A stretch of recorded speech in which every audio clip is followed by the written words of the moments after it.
শুভ বিকেল শ্রোতা বন্ধুরা, কেমন আছেন সবাই? নিশ্চয়ই ভালো আছেন। আর আপনারা শুনছেন রেডিও মহানন্দা ৯৮.৮ FM, জীবনের কথা জীবনের সুর। আর এই মুহূর্তে আপনাদের সাথে আছি আমি প্রিয়া। থাকবো ঠিক বেশ কিছুটা সময়। তবে আজকে যে বিষয়টি সেই বিষয়টি হচ্ছে যে কনফিউশন, বা আপনি কি কনফিউশন আছেন কোনো কারণে বা কোনো ব্যাপার নিয়ে, সেটা অবশ্যই জানাবেন। আর সেই সাথে আচ্ছা, আমি একটু দেখে নিলাম যে আসলে বন্ধুরা শুনতে বা দেখতে পাচ্ছে কি না। তো আমার মোবাইল বলছে যে বন্ধুরাও দেখতে পাচ্ছে এবং আমিও চলে এসেছি আপনাদের মাঝে। তো তো অবশ্যই বলবো যে কনফিউশনের আসলে সব বাংলা শব্দ হচ্ছে বিভ্রান্ত বা দ্বিধা। সেটা নিয়ে আপনার কি মতামত সেটা অবশ্যই জানাবেন। আর সেই সাথে কনফিউশন আসলে এক অদ্ভুত যাত্রা, যেখানে রাস্তা আছে কিন্তু দিশা নেই, আবার প্রশ্ন আছে উত্তর নেই। বন্ধুরা, আপনারা কি শুনতে পাচ্ছেন? অবশ্যই জানান। চলছি ঠিকই, কিন্তু মনে হয় দাঁড়িয়ে আছি। কনফিউশন কখনো মাথার ভেতরে কুয়াশার মতো, আবার সবার চোখের সামনে, মানে সবই চোখের সামনে, তবুও কিছু দেখা যায় না। কখনো আবার মনে হয় যে সব কিছু ঠিকই বুঝছি, কিন্তু ঠিক কোনটা আগে করব, কোনটা ছাড়বো, সেটাই বুঝছি না।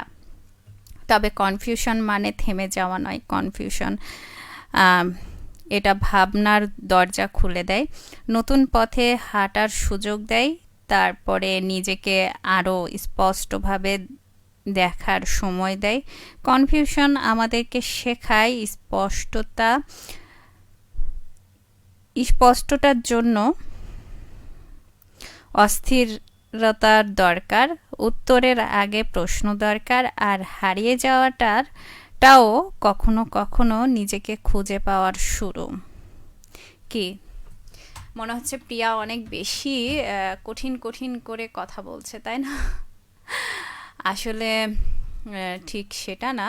আসলে কঠিন কঠিন করে কথা বলছি না। বন্ধু আব্দুর রহমান রহমান এসেছেন। আসসালামু আলাইকুম, কেমন আছেন ম্যাডাম? আলহামদুলিল্লাহ, আমি তো ভালো আছি, কিন্তু আপনি কেমন আছেন স্যার? অবশ্যই জানাবেন। ঠিক আছে। আর সেই সাথে অবশ্যই বলবো যে ওহো, আপনাদেরকে তো আমি বলতেই ভুলে গেছি যে আপনারা কোন অনুষ্ঠানে আছেন। আপনারা আছেন বিকালের ট্রেনে, যেখানে তিথি বসে। আজকে তিথির বদলে আমি হয়ে গেছি আপনাদের সঙ্গী। আর বিষয়টা তো জেনেই ফেলেছেন, কনফিউশন। কিন্তু মানেটা সেই দোটানা, সেই মাথার ভেতরে ঘূর্ণিঝড়। এরকম কি মনে হয়েছে আপনার? অবশ্যই জানান। আর সেই সাথে আছেন বন্ধু মারুফ আলী, বলেছেন আসসালামু আলাইকুম ও রহমতুল্লাহ। প্রিয়া দিদি, আমি সব চাইতে কনফিউশন আছি, কবে আপনারা আমাদের বাড়িতে লবণ দিয়ে ডাল দিয়ে দাওয়াত খেতে আসবেন? রেডিও মহানন্দার কথা বন্ধুরা, সবচাইতে কনফিউশনে সবচাইতে কনফিউশনে আছি, মানে ঠিক।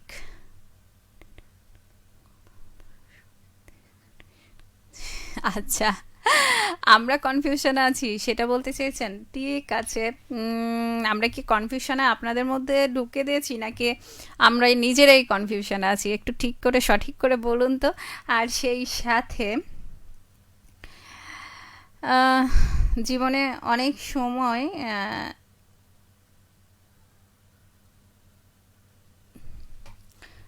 আচ্ছা, আমি একটু দেখে নিতে চাই যে বন্ধুরা আমি কি ঠিক করলাম নাকি ভুল করে বসে আছি। আচ্ছা, যাই হোক, একটু ভুল করে বসেছিলাম। তবে জীবনের একটা সময় না হয় আমাদের সবার মাথায় এমন প্রশ্ন আসে, আমি ঠিক পথে আছি তো? তারপরে দেখা যায় এইটা কি সঠিক সিদ্ধান্ত, নাকি অন্য কিছু করতে পারতাম। এই প্রশ্নগুলো আমাদেরকে কনফিউশনে ফেলে। দেখতে ছোট মনে হলেও মনকে কিন্তু একেবারে নাড়া দিয়ে দেয়। কি ঠিক বললাম তো? অবশ্যই জানাবেন। অনেকে ভাবে কনফিউশন মানে ভুল, অর্থহীন, থেমে যাওয়া। কিন্তু না বন্ধু, কনফিউশন আসলে মাথার ভিতরে নতুন চিন্তার দরজা। বিশ্বাস হচ্ছে না? ভাবুন তো, যখন আমরা বিভ্রান্ত হই তখন আমাদের আমরা আসল উত্তর খুঁজতে শুরু করি কিনা। যদি শুরু করি তাহলে কি তার উত্তর আসে না? সেটা অবশ্যই জানাবেন। কনফিউশন আমাদেরকে জোর করে ভাবতে বাধ্য করে, আর সেই ভাবনার মাঝে আমরা খুঁজে পাই নিজের পথ। তাই কনফিউশনে ভয় না পেয়ে একটু শুনে দেখুন। মাথার ভেতরে সেই কলহলের যে কলহল যে হয়তো লুকিয়ে আছে আপনার ভবিষ্যৎ স্পষ্টতা।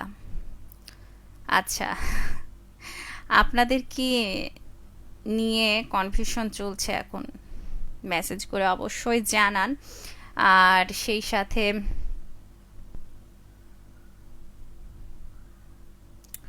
হয়তো আজকের আলোচনাটায় আপনিও খুঁজে পাবেন আপনার নিজের উত্তরটা। কি ঠিক বলিনি? আচ্ছা, আব্দুর রহমান বলেছেন, আলহামদুলিল্লাহ ভালো আছি আমি।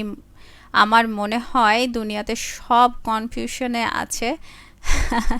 আচ্ছা, দুনিয়াতে সবাই কনফিউশনে আছে। আপনি কি বলেন? অবশ্যই আমিও মনে হয় যে কোথায় যাব, কি করব, কিছু বুঝতে পারি না। মাঝে মাঝে উত্তর খুঁজে পাই না। অনেক উত্তর আছে যেগুলো খুঁজে পাই না।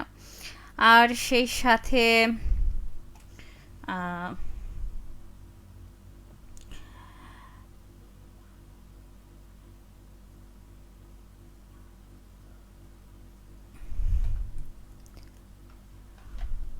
আচ্ছা, মাঝে মাঝে আমিও কনফিউশনে পড়ে যাচ্ছি আজকে, কেন জানি না। তো বন্ধুরা, অবশ্যই বলবো যে আহ, আমাদের সব সময় নতুন কিছু করা উচিত, নতুনভাবে চলা উচিত। কনফিউশন থাকবে, সেই কনফিউশন নিয়ে অনেক কিছুই ভাবা উচিত। আর ভাবলে তো উত্তর মিলে। আর ভাবনা চরিত্র মানে ভাবনা চিন্তা করে যদি আপনি কাজে নামেন তাহলে আপনার কাজটা খুব সুন্দর হয়। ভাবিয়া করিও কাজ, করিয়া ভাবিও না, এরকম একটা কথা আছে না, সেটাই। আর সেই সাথে বন্ধু মারুফ আলী বলেছেন, আমরা মানুষ, কোনো না কোনো কাজকর্মে কনফিউশন হতেই পারে। আল্লাহ মা ভুলের ঊর্ধ্বে মানুষ নয়। আল্লাহর কাছে ক্ষমা চাই, এছাড়া আমাদের উপায় নাই। খুব সুন্দর কথা বলেছেন আপনি। তো বন্ধুরা সবাই কোথায় গেছে বুঝতে পারছি না। আর সেই সাথে অবশ্যই বলবো বন্ধুরা যে আজকের বিষয়টি নিয়ে আপনারা লিখে ফেলুন যে আপনার মাথায় কনফিউশন নিয়ে এখন কি কি চলছে, কোন কোন প্রশ্নের উদয় হয়েছে, বা কোন কোন প্রশ্নের উত্তর পেয়ে গেলেন, সেটা অবশ্যই জানাবেন। আর আব্দুর রহমান বলেছেন যে তবে যাদের ন্যূনতম জ্ঞান আছে তারা জেনে শুনে কনফিউশনের মধ্যে থাকে, আমার মনে হয়। তাই আপনি সবচেয়ে এই কনফিউশন নিয়ে ভাবতে ভাবতে কি এইসব ভাবনা আসলো?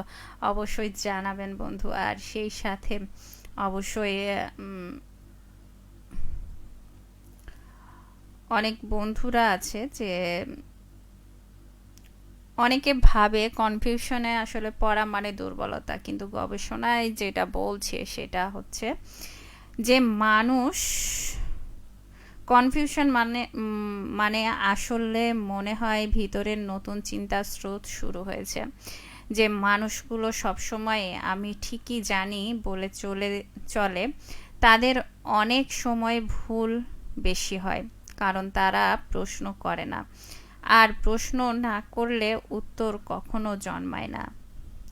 যে যত প্রশ্ন করে তার মধ্যে ততই সমৃদ্ধ হয় উত্তর নিয়ে। ঠিক আছে? আর সেই সাথে একটা তো মানে কি বলবো, আমাদের প্রথম যে আহ,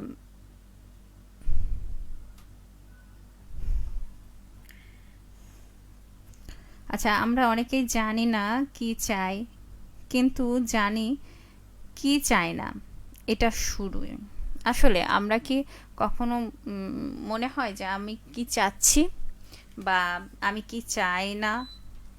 এটা কি একবারও মনে হয়েছে? কি চাই সেটা জানি না, কিন্তু কি চাই না সেটা খুব ভালো করে মানুষকে স্পষ্টভাবে বলে দিতে পারি। তো বন্ধুরা সকলে কোথায় গেছেন বুঝতে পারছি না। আর সেই সাথে আহ, আরেকটা ব্যাপার হতে পারে, সেটা হচ্ছে যে সম্পর্ক নিয়ে কনফিউশন। বন্ধুর সম্পর্ক মানে দুজনের দুই রকমের চাওয়া। যদি কনফিউশন থাকে, কথা বলতে হবে মন খুলে, অভিযোগ ছাড়াই। আহ, আছেন মোহাম্মদ মাইনুল ইসলাম, বরগুনা সদর উপজেলা থেকে যুক্ত আছি। ধন্যবাদ বন্ধু যুক্ত হওয়ার জন্য। আর সেই সাথে আজকের বিষয় কিন্তু কনফিউশন, আর এই কনফিউশন নিয়ে আপনার মতামত কি সেটা অবশ্যই জানাবেন।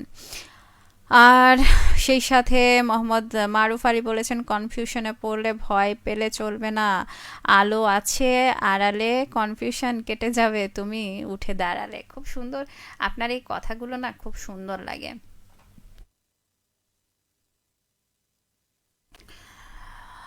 আহ, মানে কথাগুলো খুব সুন্দর সুন্দর করে বলেন, খুব ছোট্ট করে, কিন্তু অনেক কথার মানে মা মানে অল্প কথায় অনেক বড় কিছু একটা বলে দেন, বোঝাই দেন।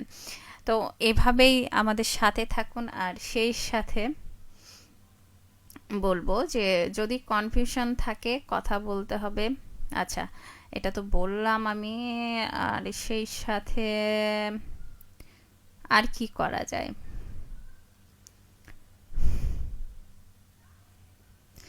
দেখেন, আমাদের অনেক আশেপাশে বন্ধুরা আছে যারা বিদেশ যেতে চায়। কোন দেশে যেতে চায়, তার স্বপ্ন কোনটা? সে কি ইনকামের জন্য যাচ্ছে, নাকি দেশ থেকে বের হতে পারলেই বাঁচে? আমাদের স্বপ্ন থাকে যে আমরা বিদেশে গেলে অনেক অনেক টাকা ইনকাম করব, বাসায় দেশে টাকা পাঠাবো, সেই টাকা দিয়ে আমার সহায় সম্পত্তি, গাড়ি বাড়ি সব হয়ে যাবে। কিন্তু আসলে অনেকে করতে পারে, অনেকে আবার শূন্য হাত নিয়ে ফিরে আসে। তো তখন কিন্তু কনফিউশনে পড়ে যায় যে আমি সিদ্ধান্তটা নিয়েছি সেটা সঠিক না ভুল। তারপরে হচ্ছে আম,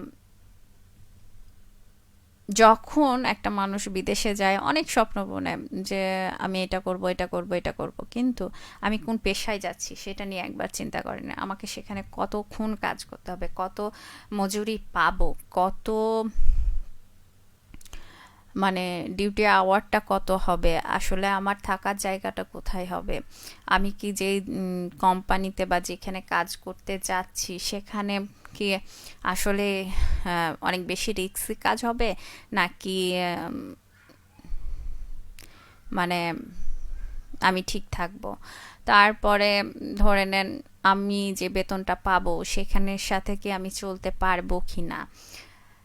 এই ব্যাপারগুলো আমরা একবারই ভাবি না। আমরা ভাবি যে বিদেশে গেলেই সব টাকা পয়সা যদি খরচ করে বা বাড়ি ঘর বিক্রি করে চলে যেতে পারি, তাহলে কিন্তু ওখানে গেলে সব টাকা পয়সা আবারও করে নিতে পারবো, এরকম চিন্তা ভাবনা। আর সেই সাথে দেখি মোহাম্মদ মারুফ আলী বলেছেন, আমি কনফিউশনে আছি দিদি, আমার দ্বিতীয় গার্লফ্রেন্ডের নাম তার নাইমা, নাইমা নাইমা আক্তার তুবা, আমাকে খুব জ্বালাচ্ছে, আমি বড় কনফিউশনে আছি, এটা নিবে ওটা নিবে। তাই?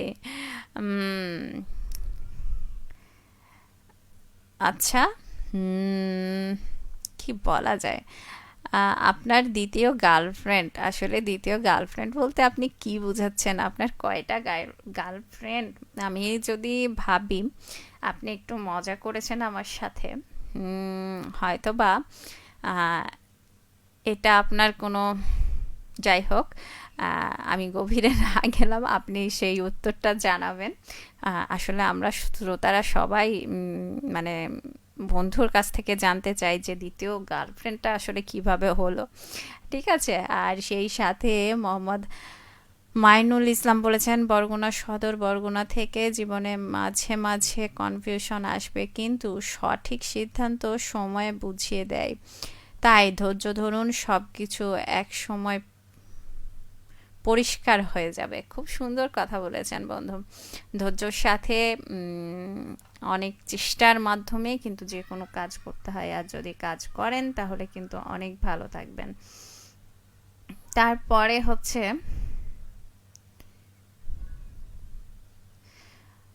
ধরে নেন দুইজন বন্ধু আছে, পড়ালেখা করে, পড়াশোনা করে, আহ, কিংবা ব্যবসা।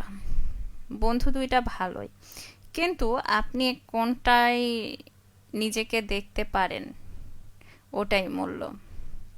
আসলে আপনি পড়ালেখায় ভালো করছেন নাকি ব্যবসায় ভালো করছেন, তারপরে আপনি চাকুরিতে ভালো করবেন নাকি অন্য কিছুতে।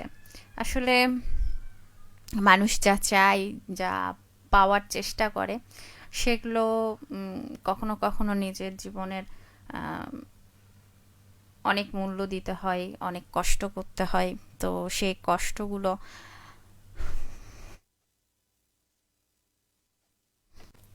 করতে হবে। কষ্ট না করলে আসলে ফল মেলে না। তো কষ্ট করার সাথে সাথে ফলটা যে মিলবে তারও কোনো মানে নেই। আর যদি সেই ফল পেয়ে যান তাহলে তো একেবারে মানে কি বলবো, ওটাকে মজার বিষয় হয়ে গেল। তবে বন্ধুরা, আহ, মোহাম্মদ মারুফ আলী বলেছেন, ওই হচ্ছে কলিজা, সেটা হচ্ছে বাংলাতে বলে প্রোটিন। এইটা আবার কেমন কথা হলো? আর একটু খোলাখুলি বলুন, ঠিক আছে? আর সেই সাথে মোহাম্মদ মাইনুল ইসলাম বলেছেন, আমি কিন্তু আপনাদের একদম দক্ষিণবঙ্গের সবচেয়ে দূরের শ্রোতা। সেটা অবশ্য ঠিক বলেছেন যে আপনি আমাদের দক্ষিণের খুব দূরের শ্রোতা। জানি সেটা। আমি আপনাদের ওইখানেও মনে হয় একটা কমিউনিটি রেডিও আছে, কৃষি মনে হয় না, আহ, কৃষি মনে হয়। সেটা কি আপনি কখনো শুনেছেন এর আগে? অবশ্যই জানাবেন। আর সেই সাথে মোহাম্মদ মাইনুল ইসলাম বলেছেন, আজানের আচ্ছা, করেন না কেন? অবশ্যই আমি এখন চলে যাব, কেননা আজানের সময় হয়েছে। আমি আজকে বিদায় নিচ্ছি। অনেক কথা ছিল বলার, কনফিউশন নিয়ে এত এত কথা নিয়ে এসেছিলাম, কিন্তু কথার ঝুড়ি থেকে গেল আজকের মতো। তবে আগামীতে কোনো একটা বিষয় নিয়ে আপনাদের সাথে কথা বলবো। তবে এই মুহূর্তে আমি বিদায় নিচ্ছি প্রিয়া, বিকালের ট্রেন নিয়ে। আর আপনাদের জন্য প্রথমেই রাখবো আজান, আর তারপরে আপনাদের পছন্দের গানগুলো বেজে উঠবে। তো অবশ্যই থাকুন সাথে, আর শুনতে থাকুন, দেখতে থাকুন রেডিও মহানন্দা ৯৮.৮ FM। ঠিক আছে বন্ধুরা?